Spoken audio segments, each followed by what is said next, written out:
Jangan cepat-cepat percaya kalau orang ketemu kita dia langsung bilang begini. Umur berapa? Terus kita bilang 50 tahun. Terus dia sengaja kaget bilang, 50. Jangan cepat-cepat. Ke 35. Jangan percaya. Masa umur 50 tahun ke 35 tahun. Dulu beta jauh dari Yesus. Tak pernah beta mau kenal dia. Mengucap syukurlah dalam segala hal. Sebab itulah yang dikehendaki Allah di dalam Kristus Yesus bagi kamu. Mengucap syukur itu cara terbaik untuk menikmati hidup. Siapa tidak tahu mengucap syukur itu dia tidak nikmati hidup. Orang yang tidak mengucap syukur itu tiap hari dia jalan di mana-mana hanya patah leher dia Bapak Pendeta. Hidup ini terlalu susah, lalu mati sudah kalau memang sudah terlalu susah. Memang kita tahu bahwa hidup ini berat, tapi bukan hanya sekedar mengeluh, mengucap syukurlah.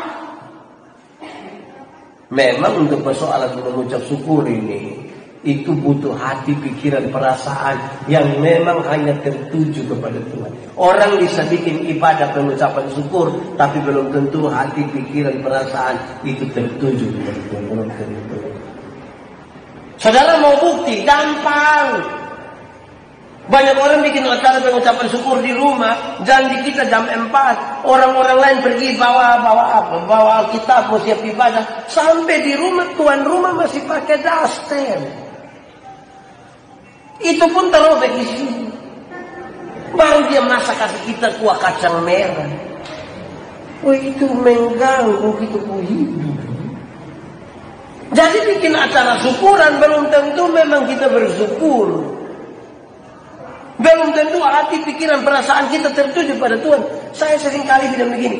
Kita ini tahu bahwa berdoa itu bicara dengan Tuhan. Berdoa bicara dengan Tuhan.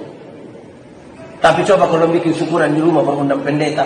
Pendeta pergi, khotbah, terus pendeta dia begini. Saudara-saudara, mari kita satu hati dalam doa syukur. Pas kita mau berdoa yang ibu-ibu dong langsung keluar semua pidato. Kita mau berdoa dong keluar.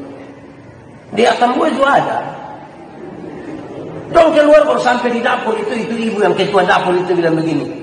Sudah masalah. Siap sudah. Kuah tadi suka panas. Padahal hanya kacang prenipun. Itu pun juga kurang garam. Tapi orang berdoa dong keluar. Ini yang saudara sebut sebagai syukur. Akhirnya kita mengajarkan kepada orang lain hal yang salah. Kita undang baik-baik bilang ibadah nanti jam 5. Kita bertetangga undang di sebelah. Orang sudah tahu kita memulai. Tapi suami istri di sebelah yang sudah siap itu terus bilang begini. Bapak, mari kita tidur. Bapak udah begini. Belum ada orang. Bapak sudah yang orang. Mau cari orang di mana nih kalau bapak sendiri bilang belum ada orang? Betul kok? Di Atambua juga ada. Enak dong dicari apa? Hasilnya waktu ibadah syukur orang sedikit, tapi pas makan syukur orang banyak. Ini suka liru ini. Betul kok? Pernah alami sendiri buat. Ini bersyukur macam apa? Aneh-aneh. Bersyukur itu kira-kira seperti apa? Saya suka pakai contoh ini. Kadang-kadang kita ini tidak mensyukuri apa yang ada pada kita hari ini, tapi berjuang untuk sesuatu yang belum ada dan rindu seperti apa yang dimiliki oleh orang lain. Kita jalan kaki kita berdoa, Tuhan, tolong kasih sepeda satu. Tuhan kasih sepeda satu, dia naik barang 2-3 bulan dia berdoa bulan, Tuhan naik sepeda memang enak Tuhan, tetapi tanjakan yang di situ itu kita tumpah dong mau putus Tuhan. Jadi engkau pun mau kalau bisa motor satu kok Tuhan. Tuhan kasih motor satu, dia naik 5-6 bulan dia berdoa bulan, Tuhan naik motor memang enak Tuhan, tapi saya istri beratnya 80. Anak dong 3 orang baru montok semua. Setiap kali motor bunyi 4 mau naik di atas motor Tuhan. Motor bawa masalah baru dalam kami pun hidup. Jadi engkau pun mau? Kalau bisa kasih oto 1 ke Tuhan, pick up juga baik. Tuhan kasih oto 1 dia naik pada 1 tahun dia berdoa ulang Tuhan. Naik pick up memang enak. Mam Tuhan naik, dia duduk di muka. Tapi mama, Tuhan, anak nona yang pertama sudah kawin orang rote, belum tinggal di rote tuh. Masa mau pi rote pakai pick up? Tuhan dia lupa mau. Kalau bisa kapal feri 1. Tuhan kasih kapal feri 1 dia pi rote lihat anak mantu lihat cucu pulang dia berdoa ulang Tuhan. Naik feri memang sampai rote Tuhan, tapi sampai di Puku Afu. Jadi kok mau? Kalau bisa kasih helikopter 1 Tuhan. Dia pun soal bukan kita meminta. Sikap kita terhadap berkat lebih penting dari berkat-berkat yang kita terima. Sikap terhadap berkat. Dan sikap itu adalah syukur. Sikap itu adalah syukur. Banyak orang tidak bersyukur. Saya suka bilang kepada banyak ASN, coba kamu hitung-hitung, coba kamu ingat-ingat. Dulu masih jadi pegawai honor itu gaji hanya 500.000 per bulan, itu pun 3 bulan bayar 1 kali, habis bulan masih lebih 5.000. Sekarang ASN penuh waktu ini gaji 5-6 juta tambah tunjangan semuanya, habis bulan bendahara hanya bawa kertas putih 1 berkas bilang supotong semua. Oh ini kita pusing terhadap berkat ini belum masalah. Kita butuh cara pandang yang baru terhadap berkat-berkat yang Tuhan kasih kita. Berupa apa? Syukur. Ini hal yang paling praktis ada di dunia. Saya ada satu waktu kira-kira 6 atau 7 bulan lalu. Saya berdoa bagi satu orang tua berumur kira-kira 87 tahun kalau saya tidak salah. Tapi lebih dari 80 tahun. Saya bilang kepada mereka, karena ada teman-teman 1-2 orang juga datang di situ yang mereka punya angkatan sama, usia mereka kurang lebih sama. Saya bilang kira-kira kalimat paling penting untuk diucapkan di ulang tahun ini apa? Mereka rame-rame bilang begini, bersyukur. Kenapa kamu minta kita bersyukur? Karena banyak orang rindu punya umur panjang, tetapi tidak sampai. Tapi kita, Tuhan kasih kesempatan untuk bisa umur panjang. Tidak ada kata lain, bersyukur. Syukur itu, sekali lagi, pikiran, perasaan, tindakan, semua itu tertuju kepada Tuhan. Banyak orang mensyukuri dengan cara yang salah. Banyak kali kita punya cara bersyukur ini rusak kita punya. Bapak berhenti sudah, Bapak berhenti minum supi sudah, Bapak. Orang bilang minum Jumati, tidak minum juga mati. Kau pun teman dong tidak minum mati duluan. Iya, Tuhan kasih Bapak umur panjang kau bertobat. Bagaya. Memang itu serius itu. Kadang-kadang kita tidak menghendaki itu. Syukur karena Tuhan kasih ingat kita. Lihat kau bertobat. Kenapa? Karena kita pun hidup dari sehari ke sehari, tambah hari kita makin lemah, tambah hari kita makin lemah, tapi syukur kepada Tuhan bahwa Tuhan masih berikan kepada kita kehidupan hingga hari ini. Amin. Oh. Amin. Siapa di antara kita yang kuat terus? Susah untuk kuat terus. Siapa di antara kita yang mau badan bagus terus? Saya sudah bilang kepada banyak orang yang biasa terbagi di grup WA bilang begini, toh pada akhirnya semua akan nol juga, semua akan nol. Seumur 50 tahun itu cantik atau tidak cantik itu sama, saya kok tidak bisa disembunyikan di balik bedak. Waktu masih muda yang kita rasa kita pun pipi kencang-kencang semua, sekarang sumelel. Waktu masih muda itu kita rasa gitu, sekarang coba angkat lengan jadi seperti lebah yang sementara-tara. Mau tahan apa? Saya bilang kepada ibu-ibu, jangan cepat-cepat percaya kalau orang ketemu kita dia langsung bilang begini. Umur berapa? Terus kita bilang 50 tahun. Terus dia sengaja kaget bilang, 50. Jangan cepat-cepat. Ke 35. Jangan percaya. Masa umur 50 tahun ke 35 tahun? Apalagi kalau ibu-ibu jalan dengan ibu-ibu anak nona yang pertama itu contohnya. Yang ini sama. Ini saya anak nona yang pertama. Terus mereka sengaja kaget bilang, hah? Anak nona ke kakak adik? Jangan percaya. Jangan percaya. Kakak adik bagaimana? Kalau mama dan ibu anak ke kakak adik itu mungkin hanya karena dua alasan. Pertama, ibu anak muka terlalu tua. Jadi dan ibu mama tuh beda-beda tipis jadi. Atau yang kedua, jangan sampai dia punya mama itu menikah terlalu muda. Mungkin pada 8 tahun sudah. Jadi dan ibu anak itu beda. Tuh akhirnya nanti kalau kita tidak bersyukur nih, kita hidup mau jadi apa? Kenapa saya ngomong ini? Karena kita ini tua-tua ini banyak yang ke anak-anak ini. Gaya ke anak-anak. So nenek-nenek kita kira mahasiswa semester 3. DO. Saudara Ali itu serius. Mensyukur itu baik. Tapi jangan bergaya. Dan bagaimana? Kadang-kadang kita dengar yang orang tua yang sulam itu sih dong pencara cerita yang kita pusing. Bayi umur berapa sekarang? Saya umur 80. Wih begitu? Iya. Saya punya angkatan semua selesai.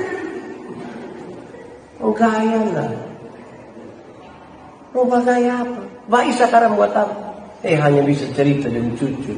Kok angkatan selesai? Duduk bermain-bermain dan cucu-cucu bilang begini, opa coba cerita dulu bagaimana? Di zaman Jepang, ketika Jepang datang, opa punya kawan semua sudah lari, tinggal opa sendiri yang tidak lari. Opa terlalu jago, biasa sekali. Kenapa sampai opa punya mandat dan opa tidak lari? Cucu mau lari karena ada pistol di sini, tidak bisa. Paling-paling kita punya kebanggaan itu. Duduk bercerita dengan cucu-cucu kita kasih tahu. Opa dulu berkelahi dengan 3-4 orang sekaligus. Hanya jari keliling saya minta goreng sedikit. Jari. Yang lain patah buang semua. Paling-paling kita pun cerita itu. Apa lagi? Jadi saudara-saudara, syukurilah apa yang ada pada hari ini. Kalau kita tidak bersyukur, saudara bayangkan kita pun hidup ini rasa pembebanan lagi. Apalagi kalau dalam ketidaksyukuran itu kita masih menginginkan hal-hal yang dimiliki oleh orang lain. Mau sampai kapan kita hidup seperti ini? Waktu masih kuat-kuat diminta jadi majelis tidak mau. Alasan sibuk. Banyak kok yang waktu tes pegawai kok belum lulus itu. Keliling semua gereja yang ada di Atambua berdoa Tuhan kalau bisa saya diterima. Sudah diterima itu bikin syukuran. Itu syukuran itu gaji pertama semua kasih Tuhan. Gaji kedua ketiga sampai hari ini yang sudah tidak lagi. Terus kita berdoa, kita sama-sama orang datang yang Bapak, nanti Bapak siap jadi majelis. Saya sibuk. Ngomong sibuk itu ke derajat naik. Nanti waktu kuat-kuat belum Bapak. Sudah mau mati dulu, sujalan tidak bisa berdatang kasih tahu bilang, kalau bisa biar lihat. Kita butuh diaken ini diurus orang. Kalau bayi susah duluan ini. Jadi yang terbaik itu yang kita mau kasih di Tuhan sebagai ungkapan syukur kita kepadanya. Tidak susah toh. Kalau bertanya hal praktis apa yang perlu saya buat? Ya gampang. Bersukacita, berdoa, bersyukur. Cukup. Bersukacita, berdoa, bersyukur. Cukup. Bersukacita itu berkaitan dengan sikap kita terhadap semua keadaan. Baik tidak baik, segala situasi kita mengucap syukur. Berdoa itu karena kita sadar bahwa kita terlalu lemah. Dan karena itu kita butuh Tuhan yang penuh kuasa. Syukur itu berkaitan dengan upaya untuk memenuhi ketidakpuasan diri. Karena manusia ini kan selalu tidak puas, toh? Hari Minggu kemarin saya berkhotbah saya begini. Manusia itu kan identik dengan ketidakpuasan. Waktu belum ada handphone kita berdoa. Sudah, yang penting ada handphone cukup. Yang murah saya tidak apa-apa. Yang di pembunyi bilang tididing, tididing, tididing. Pakai senter lagi. Bagus toh? Itu murah. Biar murah tidak apa-apa.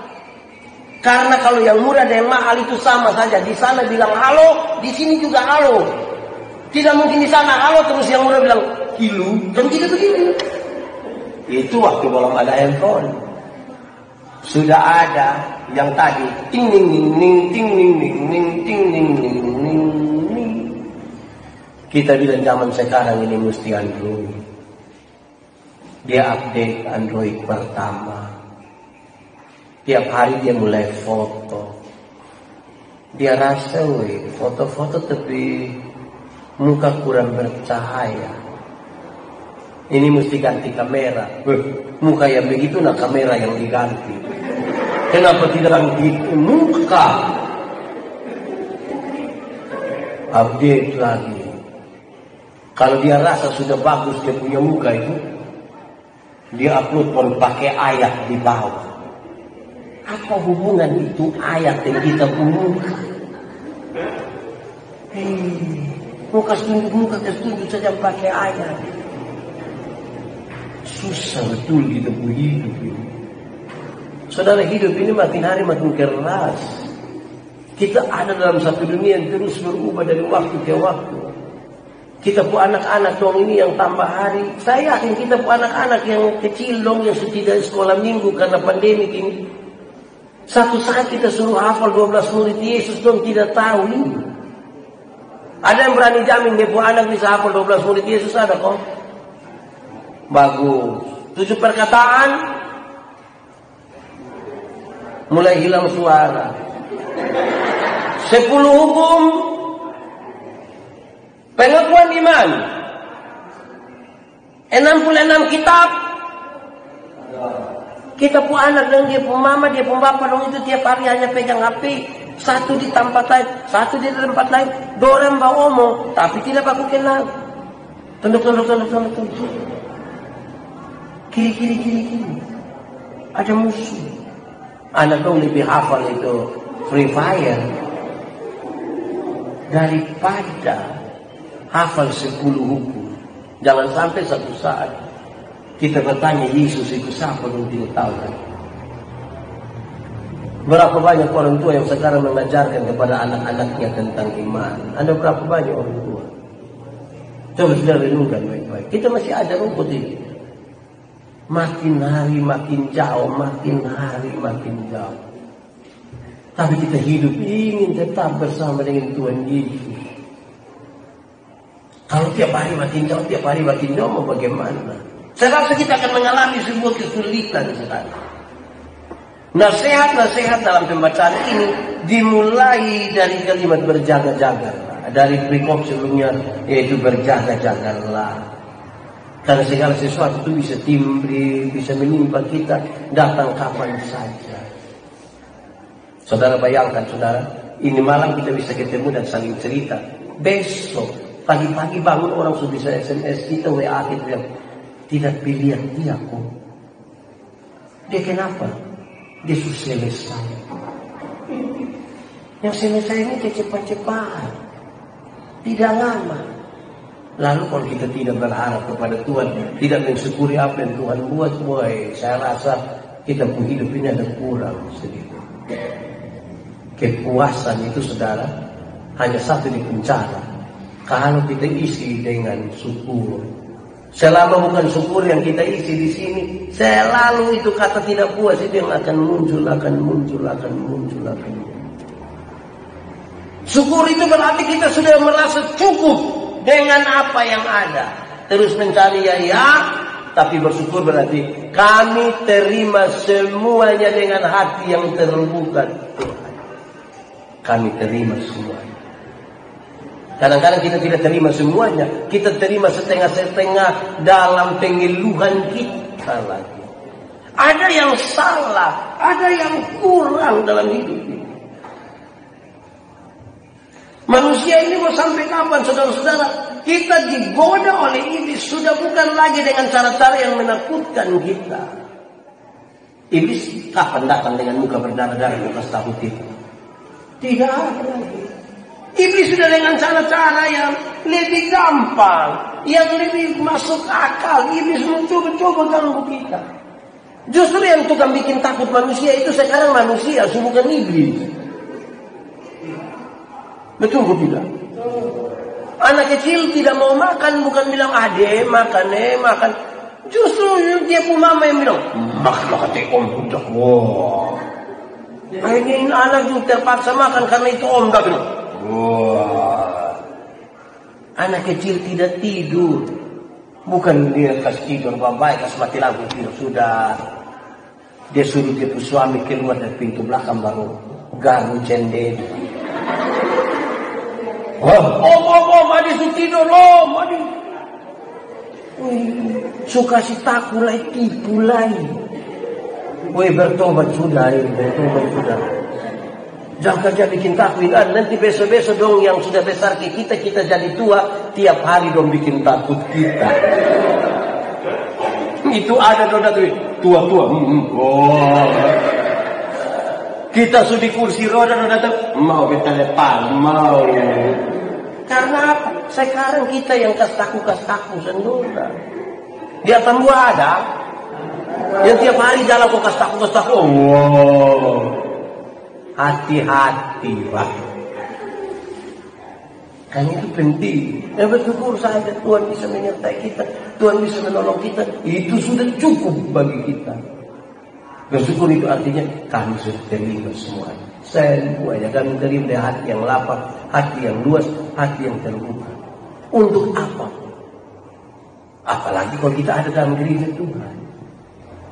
Kalau kita dalam gereja Tuhan mestinya tiap-tiap hari kita dengar berita tentang syukur.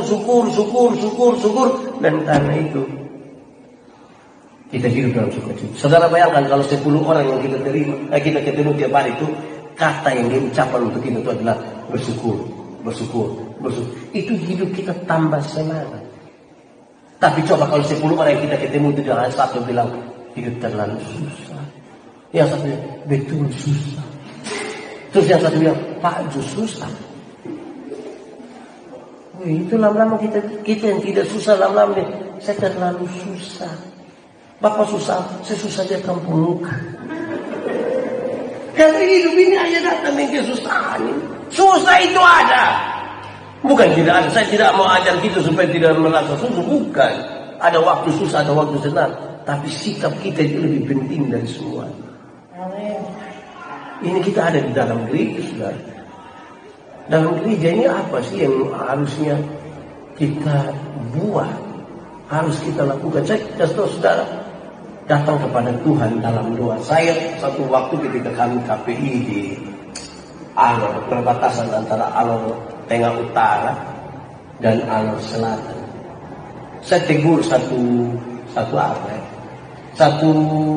MC WR. Kebetulan dia seorang calon pendeta. Saya tegur dia. Malam kami mau lanjut, paginya saya bilang, engkau berhenti ucap kalimat yang kayak tadi malam. Berhenti. Bapak yang mana? Tadi malam kita bermulai acara dia bilang, baik saudara-saudara. Kita siap hati kita akan menyembah Tuhan dalam roh dan kebenaran.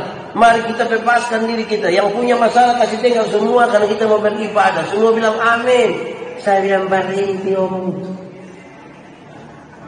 Masa engkau suruh orang kalau mau datang menyembah Tuhan kasih tinggal di masalah di luar gereja, supaya dia habis ibadah di sini dia keluar dia ambil di masalah kau bawa pulang. Justru kalau mau datang di Tuhan datang bawa masalah semua. Kalau kita tidak mau kita punya masalah datang kepada Tuhan, nah kita mau di mana? Nanti terakhir di dalam gereja dia berhati-hati, di luar dia berair-air. Karena apa? Maksud ibadah kasih tinggal masalah di pintu. Pas keluar dia angkat kembali masalah, pulang ke rumah. Sampai rumah baku bunuh. Padahal datang sini dengar berita tentang sukacita dan kasih. Bukankah pulang dengan beban? Mau datang di Tuhan, datang dengan syukur. Ini beban ada, tapi Tuhan terima kasih, Tuhan kasih kita kekuatan. Kita percaya badai pasti berlalu. Jangan tunggu ketika sudah tidak berdaya. Sampai satu saat beta jatuh, sing ada yang peduli beta.